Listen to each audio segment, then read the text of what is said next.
ಸ್ನೇಹಿತರೆ, ಮೀಡಿಯಾ ಮಾಸ್ಟರ್ಸ್ಗೆ ಸ್ವಾಗತ ಸುಸ್ವಾಗತ. ಗೆಳೆಯರೆ, ಭಾರತ ಈ ಬಾರಿ ಆಕ್ರಮಿತ ಕಾಶ್ಮೀರದ ಮೇಲೆ ದಾಳಿ ಮಾಡುತ್ತಾ? ಈ ಮಾತನ್ನು ಹೇಳ್ತಾ ಇರೋದು ಅಥವಾ ಕೇಳ್ತಾ ಇರೋದು ನಾನಲ್ಲ, ಪಾಕಿಸ್ತಾನ. ಅವರು ಈಗಾಗಲೇ ಈ ವಿಷಯದಲ್ಲಿ ಡಿಸೈಡ್ ಮಾಡ್ಕೊಂಡಿದ್ದಾರೆ. ಭಾರತ ಅಕಸ್ಮಾತ್ ದಾಳಿ ಮಾಡಿದ್ರೆ ಆಕ್ರಮಿತ ಕಾಶ್ಮೀರದ ಮೇಲೇನೆ ದಾಳಿ ಮಾಡೋದು ಅಂತ.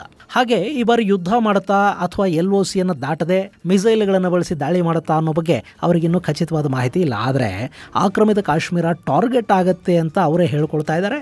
ಈಗಾಗಲೇ ಅವರಿಗೆ ಭಾರತದ ದಾಳಿಯ ಪ್ಲಾನ್ ಕೂಡ ಸಿಕ್ಕಿಬಿಟ್ಟಿದೆಯಂತೆ. ಹೀಗಾಗಿ ಆಕ್ರಮಿತ ಕಾಶ್ಮೀರದಲ್ಲಿನ ಜನಕ್ಕೆ ಎಚ್ಚರಿಕೆಗಳನ್ನು ಕೊಡಲಾಗಿದೆ. 2 ತಿಂಗಳಿಗೆ ಬೇಕಾದ ಆಹಾರ ಔಷಧಗಳನ್ನು ಸ್ಟಾಕ್ ಮಾಡ್ಕೊಳ್ಳೋದಕ್ಕೆ ಅವರಿಗೆ ತಿಳಿಸಿದ್ದಾರೆ. ಇದರ ಜೊತೆಗೆ ಅಲ್ಲಿ ದಾಳಿ ನಡೆದ್ರೆ ಏನು ಮಾಡಬೇಕು ಅನ್ನೋ ಬಗ್ಗೆ ಮಕ್ಕಳಿಗೆ ಕೂಡ ತರಬೇತಿಯನ್ನು ಕೊಡಲಾಗ್ತಾ ಇದೆ ಅನ್ನೋ ಮಾಹಿತಿ ಬರ್ತಾ ಇದೆ. ಹಾಗಾದ್ರೆ ಏನಿದು ಪಾಕಿಸ್ತಾನದ ಭಯ ಮತ್ತು POKಲಿ ಅವರು ಮಾಡ್ಕೊಳ್ತಾ ಇರೋ ತಯಾರಿ? ಬನ್ನಿ ನೋಡೋಣ.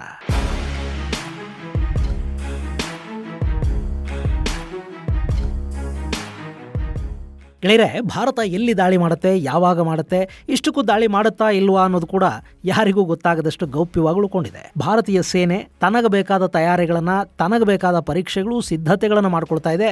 ಅದರ ಬಗ್ಗೆ ಕೂಡ ಹೆಚ್ಚು ಸುದ್ದಿ ಆಗ್ತಾ ಇಲ್ಲ. ಯಾವ ಸುದ್ದಿ ಮಾಧ್ಯಮಗಳನ್ನು ಗಡಿಗೆ, ಸೇನಾ ಶಿಬಿರಗಳ ಸಮೀಪಕ್ಕೆ ಬಿಟ್ಕೊಳ್ತಾ ಇಲ್ಲ. ಲೈವ್ ಇಲ್ಲ. ಸೇನಾಧಿಕಾರಿಗಳು ಎಷ್ಟು ಮಾಹಿತಿ ಕೊಡ್ತಾರೆ ಅಷ್ಟನ್ನು ಮಾತ್ರ ಇವರು ಹೇಳಬೇಕು. ಅದು ಬಿಟ್ಟು ಹೆಚ್ಚು ಆಪರೇಷನಲ್ ಮಾಹಿತಿಗಳು ಸಿಗ್ತಾ ಇಲ್ಲ. ಆದರೆ ಪಾಕಿಸ್ತಾನ ನೋಡಿ, ಅವರು ಕ್ಷಣದ ಮಾಹಿತಿಯನ್ನು ಮಾಧ್ಯಮಗಳ ಮುಂದೆ ಹಂಚಿಕೊಳ್ತಾ ಇದ್ದಾರೆ. ಅರ್ಧರಾತ್ರಿಲೂ ಎದ್ದು ಪ್ರೆಸ್ ಮೀಟ್ ಮಾಡ್ತಾರೆ. ಅವರ ಸೇನೆ, ಅವರ ಆಡಳಿತ ಏನು ಮಾಡ್ತಿದೆ ಅನ್ನೋದನ್ನು ಮಾತ್ರ ಅಲ್ಲ, ಭಾರತ ಏನು ಮಾಡ್ತಾ ಇದೆ ಅನ್ನೋದನ್ನು ಕೂಡ ಅವರೇ ಹೇಳೋದಕ್ಕೆ ಶುರು ಮಾಡಿದ್ದಾರೆ. ಭಾರತದ ಮಾಹಿತಿಗಳು ಭಾರತೀಯರಿಗೆ ಗೊತ್ತಾಗ್ತಾ ಇಲ್ಲ. ಅಷ್ಟೇ ಅಲ್ಲ, ಕಾಶ್ಮೀರದಲ್ಲಿ ಏನು ನಡೀತಾ ಇದೆ ಅನ್ನೋದು ಬೇರೆ ಕಡೆ ಇರೋ ಸೇನಾಧಿಕಾರಿಗಳು, ಸೇನಾ ಸಿಬ್ಬಂದಿಗೆ ಕೂಡ ಸಂಪೂರ್ಣವಾಗಿ ಗೊತ್ತಾಗ್ತಾ ಇಲ್ಲ. ಆದರೆ ಪಾಕಿಸ್ತಾನ ಮಾತ್ರ ಭಾರತದ ಮುಂದಿನ ಪ್ಲಾನ್ ಲೀಕ್ ಆಗ್ಬಿಟ್ಟಿದೆ. ಅವ್ರು ಏನು ಮಾಡ್ತಾರೆ ಅನ್ನೋದು ನಮಗೆ ಗೊತ್ತಾಗ್ಬಿಟ್ಟಿದೆ. ನೋಡ್ತಾ ಇರಿ, ಬೇಕಾದ್ರೆ ಅವ್ರು ಇಲ್ಲೇ ದಾಳಿ ಮಾಡ್ತಾರೆ, ಇನ್ನು 24 ಗಂಟೆಯಲ್ಲಿ ದಾಳಿ ಮಾಡ್ತಾರೆ, 12 ಗಂಟೆಯಲ್ಲಿ ದಾಳಿ ಮಾಡ್ತಾರೆ, 12 ನಿಮಿಷಕ್ಕೆ ದಾಳಿ ಮಾಡ್ತಾರೆ ಅಂತ ಅವರ ಕ್ರೆಡಿಬಲ್ ಸೋರ್ಸು ಹೇಳ್ತಾ ಇದೆಯಂತೆ. ಅಲ್ಲ, ಪಾಕಿಸ್ತಾನಕ್ಕೆ ಕ್ರೆಡಿಬಿಲಿಟಿ ಇಲ್ಲ, ಇನ್ನು ಅವರು ಸೋರ್ಸುಗಳು ಅದಿನ್ಯಾವ ಕ್ರೆಡಿಬಲ್ಲೋ ಎಡಿಬಲ್ಲೋ ಗೊತ್ತಿಲ್ಲ. ಅವ್ರು ಹಿಂಗೆ ಹೇಳ್ಕಂಡೆ 36 ಗಂಟೆಗಳು ಕಳೆದು ಹೋದ್ವು, ಇನ್ನೂ ಅಲ್ಲಿ ಯಾವ ದಾಳಿನೂ ಆಗಿಲ್ಲ. ಅರೆ, ಹೇಳಿ ಕೇಳಿ ಆಹ್ವಾನ ಕೊಟ್ಟು ಮಾಡೋದಕ್ಕೆ ಅದೇನು ನಿಖಾನೋ ಅಥವಾ ಪಾಕಿಸ್ತಾನಿಗಳು ಸುನ್ನತಿನೋ ಅಲ್ವಲ್ಲ. ಮಾಡಬೇಕಾದಾಗ ಮಾಡಬೇಕು ಅನ್ನಿಸ್ದಾಗ ಮಾಡ್ತಾರೆ. ಆದರೆ ಪಾಕಿಸ್ತಾನ ಮಾತ್ರ ನಮ್ಮ ಮೇಲೆ ದಾಳಿ ಆಗುತ್ತೆ ಅನ್ನೋ ಪ್ಯಾನಿಕ್ಕನ್ನು ಅಲ್ಲಿ ಕ್ರಿಯೇಟ್ ಮಾಡ್ತಾ ವಿಶ್ವದ ಗಮನವನ್ನು ಸೆಳೆಯೋ ಪ್ರಯತ್ನವನ್ನು ಮಾಡ್ತಾ ಇದೆ.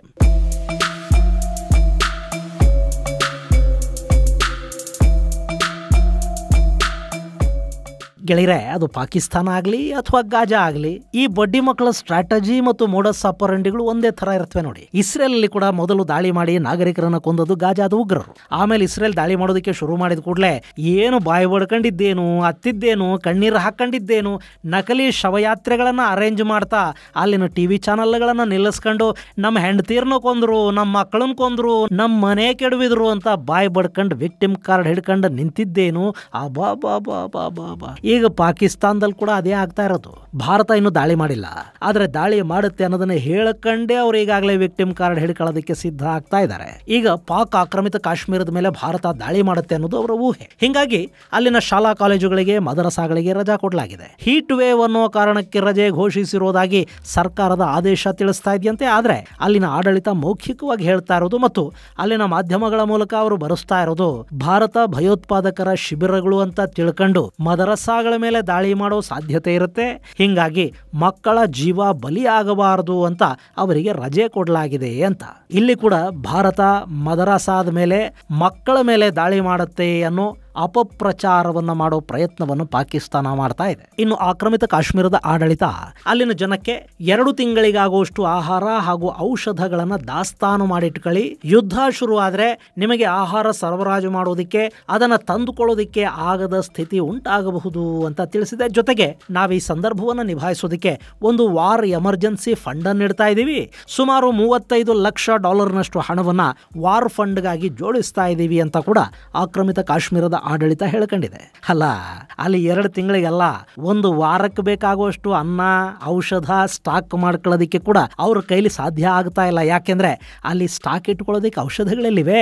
ಭಾರತ ಕೊಟ್ರೆ ತಾನೇ ಔಷಧನ ಅವ್ರು ಬಳಸಬೇಕು. ಮೆಡಿಕಲ್ ಶಾಪುಗಳಲ್ಲಿ ಗಾಂಜಾ ಮಾರೋ ಸ್ಥಿತಿಲಿರೋ ಪಾಕಿಸ್ತಾನ 2 ತಿಂಗಳಿಗಾಗುವಷ್ಟು ಔಷಧನ ಎಲ್ಲಿಂದ ಸ್ಟಾಕ್ ಮಾಡುತ್ತೆ?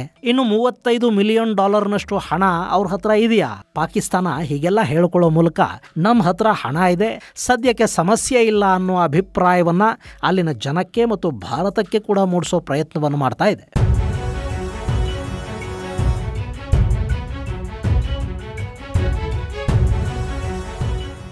ಇನ್ನು ಅವರು ಇಷ್ಟಕ್ಕೆ ನಿಲ್ತಾ ಇಲ್ಲ. ಸ್ಕರ್ಡು ವಿಮಾನ ನಿಲ್ದಾಣವನ್ನ ಸಾರ್ವಜನಿಕರು ಹಾಗೂ ಪ್ರಯಾಣಿಕರ ವಿಮಾನಗಳಿಗೆ ಬಂದ್ ಮಾಡಿದ್ದಾರೆ. ಅಲ್ಲಿ ಪಾಕಿಸ್ತಾನ ಚೈನಾ ದಾನ ಮಾಡಿದ JF ಯುದ್ಧ ವಿಮಾನಗಳನ್ನು ತಂದು ನಿಲ್ಲಿಸಿದೆ. ಹಾಗೆ ಆಕ್ರಮಿತ ಕಾಶ್ಮೀರಕ್ಕೆ ಹಾಗೂ ಗಿಲ್ಗಿಟ್ ಬಾಲ್ಟಿಸ್ತಾನಕ್ಕೆ ಬರೋ ಪ್ರವಾಸಿಗರ ಮೇಲೆ ಕೂಡ ನಿರ್ಬಂಧಗಳನ್ನು ಹೇರಲಾಗಿದೆ. ಅಲ್ಲಿಗೆ ಈಗ ಪ್ರವಾಸಿಗರಿಗೆ ಪ್ರವೇಶ ಕೊಡ್ತಾ ಇಲ್ಲ. ಹೆಂಗ್ ಕೊಡ್ತಾರೆ? ಭಾರತ ದಾಳಿ ಮಾಡುತ್ತೆ ಅಂತ ಹೇಳಿದ ಮೇಲೂ ಅಲ್ಲಿ ಯಾರಾದರೂ ಪ್ರವಾಸಿಗರು ಬಂದಾದರೂ ಬರ್ತಾರಾ? ಅಲ್ಲೊಂದು ಭಯದ ಮಾಹೋಲನ್ನ ಸೃಷ್ಟಿ ಮಾಡ್ಕೋಬೇಕಿದೆ. ಅದನ್ನ ಇವರು ಮಾಡ್ತಾ ಇದ್ದಾರೆ. ಸಾಮಾನ್ಯವಾಗಿ ಬೇಸಿಗೆಯಲ್ಲಿ ಆಕ್ರಮಿತ ಕಾಶ್ಮೀರದ ನೀಲಂ ವ್ಯಾಲಿಗೆ ಗಿಲ್ಗಿಟ್ ಬಾಲ್ಟಿಸ್ತಾನಕ್ಕೆ ಬರೋ ಪ್ರವಾಸಿಗರು ಹೆಚ್ಚು. ಆದರೆ ಈ ಬಾರಿ ಪ್ರವಾಸೋದ್ಯಮಕ್ಕೆ ಅನುಮತಿ ಇಲ್ಲ. ಹಿಂಗಾಗಿ ಸುಮಾರು 3 ಲಕ್ಷ ಪ್ರವಾಸಿಗರ ಭೇಟಿ ತಪ್ಪು ಹೋಗ್ತಾ ಇದೆ ಅಂತ ಹೇಳಲಾಗ್ತಾ ಇದೆ. ಅಲ್ಲಿನ ಹೋಟೆಲ್, ರೆಸಾರ್ಟ್, ಹೋಮ್ ಸ್ಟೇಗಳು ಇವೆಲ್ಲ ನಷ್ಟವನ್ನು ಅನುಭವಿಸಬೇಕಾಗಿ ಬರ್ತಿದೆ ಅಂತ ಆಕ್ರಮಿತ ಕಾಶ್ಮೀರ ಹೇಳ್ಕೊಂಡಿದೆ. ಇನ್ನು ಗೆಳೆಯರೆ, ಪಾಕಿಸ್ತಾನದಿಂದ ಬರ್ತಿರೋ ಇನ್ನೊಂದು ಭಯಾನಕ ಮಾಹಿತಿ ಅಂದರೆ ಅವರು ಆಕ್ರಮಿತ ಕಾಶ್ಮೀರ, ಅದರಲ್ಲೂ ವಿಶೇಷವಾಗಿ ಮುಜಫರಾಬಾದ್, ಮೀರ್ಪುರ್ ಮುಂತಾದ ಕಡೆಗಳಲ್ಲಿ ಮದರಸಾಗಳ ಮಕ್ಕಳನ್ನ ಯುದ್ಧಕ್ಕೆ ಸಿದ್ಧಪಡಿಸ್ತಾ ಇದ್ದಾರೆ ಅನ್ನೋದು. ಆ ಮಕ್ಕಳಿಗೆ ಯುದ್ಧದ ಸಂದರ್ಭದಲ್ಲಿ ತಗೋಬೇಕಾದ ಎಚ್ಚರಿಕೆಗಳು, ಜನರನ್ನ ಬೇರೆ ಕಡೆಗೆ ಸ್ಥಳಾಂತರಿಸೋದಕ್ಕೆ ಮಾಡಬೇಕಾದ ಕೆಲಸಗಳು, ದಾಳಿ ನಡೆದ ಸಂದರ್ಭದಲ್ಲಿ ಯಾರಿಗಾದ್ರೂ ಗಾಯ ಆದರೆ ಗಾಯ ಆಳುಗಳಿಗೆ ಕೊಡಬೇಕಾದ ಪ್ರಥಮ ಚಿಕಿತ್ಸೆ, ಇಂಥದ್ದರ ತರಬೇತಿಯನ್ನು ಕೊಡಲಾಗ್ತಾ ಇದೆ ಅನ್ನೋ ಮಾಹಿತಿಗಳು ಬರ್ತಾ ಇವೆ. ಇದು ನಿಜಕ್ಕೂ ಆತಂಕಕಾರಿ ಮಾತ್ರ ಅಲ್ಲ, ಅಂತಾರಾಷ್ಟ್ರೀಯ ನಿಯಮಗಳ ಉಲ್ಲಂಘನೆ ಕೂಡ. ಯುದ್ಧ ನಡೆಯೋ ಜಾಗದಲ್ಲಿ ಮಕ್ಕಳನ್ನ ಬಳಸ್ಕೊಳ್ಳೋದಕ್ಕೆ ಅಂತಾರಾಷ್ಟ್ರೀಯ ನಿಯಮಗಳು ಅವಕಾಶ ಕೊಡೋದಿಲ್ಲ. ಅದನ್ನ ಅಪರಾಧ ಅಂತ ಕನ್ಸಿಡರ್ ಮಾಡಲಾಗತ್ತೆ. ಇಲ್ಲಿ ಮಕ್ಕಳಿಗೆ ನೀವು ಸಾಮಾನ್ಯ ಸಂದರ್ಭಗಳಲ್ಲಿ ಯಾವ ತರಬೇತಿ ಬೇಕಾದರೂ ಕೊಡಿ, ಬೇಕಿದ್ರೆ ವಾರ್ ಟ್ರೈನಿಂಗು ಕೊಟ್ಕೊಳ್ಳಿ. ಆದ್ರೆ ಅವರನ್ನ ಯುದ್ಧಗಳಲ್ಲಿ ಬಳಕೆ ಮಾಡ್ಕೊಳ್ಳೋದಿದೆ ಅಲ್ವಾ, ಅದು ಅಪರಾಧ ಆಗತ್ತೆ. ಇನ್ನು ಪಾಕಿಸ್ತಾನ ಹಿಂಗೆ ಯಾಕೆ ಮಾಡ್ತಾ ಇದೆ ಅನ್ನೋದನ್ನ ಪ್ರತ್ಯೇಕವಾಗಿ ಹೇಳಬೇಕಾಗಿಲ್ಲ. ನಾಳೆ ಇದೇ ಮಕ್ಕಳನ್ನಲ್ಲಿ ಅವರೇ ಬಲಿ ಕೊಟ್ಟು ಭಾರತದ ಏರ್ ಸ್ಟ್ರೈಕ್ ಅಲ್ಲಿ ನಮ್ಮ ಮಕ್ಕಳು ಸಾವಿಗೀಡಾದ್ರು ಅಂತ ಕಣ್ಣೀರು ಹಾಕೋದಕ್ಕೆ ಕೂಡ ಹೆಸೋದಿಲ್ಲ ವಿಕ್ಟಿಮ್ ಕಾರ್ಡ್ನ ಎಕ್ಸ್ಪರ್ಟ್ಸ್ ಅವರು. ಸೊ ಅಲ್ಲಿನ ಮಕ್ಕಳು ತರಬೇತಿಯಲ್ಲಿ ಭಾಗವಹಿಸೋ ಹಾಗೆ ಮಾಡೋದಕ್ಕೆ ದೊಡ್ಡ ಪ್ರಮಾಣದ ಅಭಿಯಾನಗಳು ನಡೀತಾ ಇವೆ. ಭಾರತದ ಆಪರೇಷನ್ ವಿರುದ್ಧ ಜಿಹಾದ್ ಮಾಡಬೇಕು ಅನ್ನೋ ಪೋಸ್ಟರ್ಗಳಲ್ಲಿ ಕಾಣಸಿಗ್ತಾ ಇವೆ ಅಂತ ಪಾಕಿಸ್ತಾನಿಗಳೇ ಹೇಳ್ತಾ ಇದ್ದಾರೆ. ಇದರ ಜೊತೆಗೆ ಪಾಕಿಸ್ತಾನ ತನ್ನ ಸೇನೆಯನ್ನು ಕೂಡ ತಗೊಂಡು ಬಂದು ಗಡಿಯಲ್ಲಿ ನಿಲ್ಲಿಸಿದೆ. ಈ ಬಾರಿ ಪಾಕಿಸ್ತಾನ ಅಷ್ಟೊಂದು ಆತಂಕಗೊಳ್ಳೋದಕ್ಕೆ ಕಾರಣ ದಾಳಿಯ ಹೊಣೆಯನ್ನ ಭಾರತದ ಸರ್ಕಾರ ಭಾರತೀಯ ಸೇನೆಗೆ ಸಂಪೂರ್ಣವಾಗಿ ಕೊಟ್ಟಿದೆ ಅನ್ನೋದು.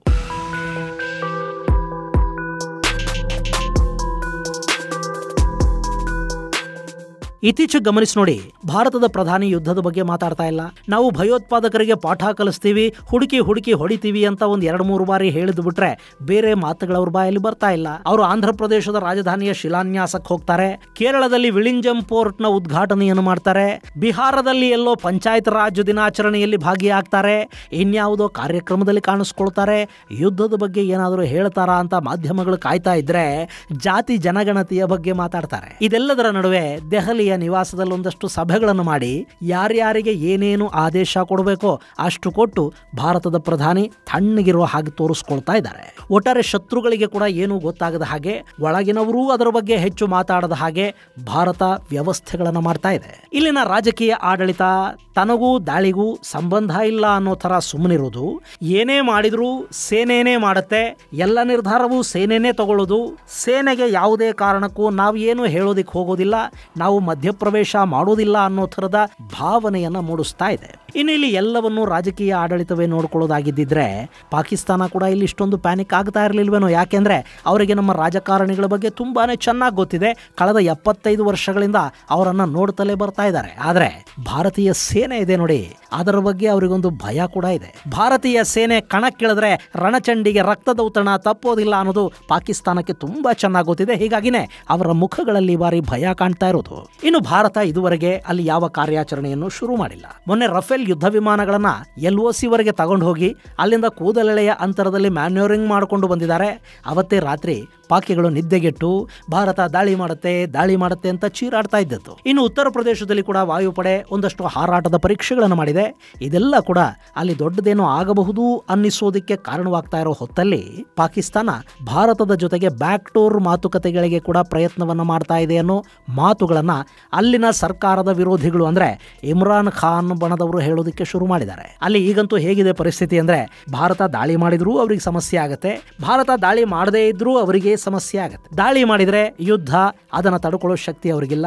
ದಾಳಿ ಮಾಡದೇ ಇದ್ರೆ ಶರೀಫ್ಗಳು ಭಾರತದ ಜೊತೆ ಶರೀಕ್ ಆದರೂ ಅವ್ರ ಹೂಡಿಕೆಗಳು ಭಾರತದಲ್ಲಿವೆ, ಹಿಂಗಾಗಿ ಬ್ಯಾಕ್ ಡೋರಲ್ಲಿ ಮಾತಾಡ್ಕೊಂಡು ಬಂದುಬಿಟ್ರು ಬಡ್ಡಿ ಮಕ್ಕಳು.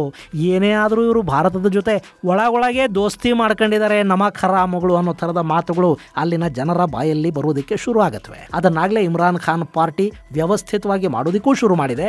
ಅಲ್ಲಿನ ಇಮ್ರಾನ್ ಬೆಂಬಲಿಗ ಟಿವಿ ಚಾನಲ್ಗಳು, ಯೂಟ್ಯೂಬ್ಗಳು ಇಂಥ ಸುದ್ದಿಗಳನ್ನು ವಿಪರೀತವಾಗಿ ಬಿತ್ತರಿಸೋದಕ್ಕೆ ಶುರು ಮಾಡಿವೆ. ಆದರೆ ಭಾರತ ಯಾವಾಗ ಪಾಕಿಗಳ ಈ ಆಸೆಯನ್ನ ಈಡೇರಿಸುತ್ತೆ ಅನ್ನೋದನ್ನು ಮಾತ್ರ ನಾವು ನೋಡ್ತಾ ಇದ್ದೀವಿ. ಇದು ಗೆಳೆಯರ ವಿಷಯ.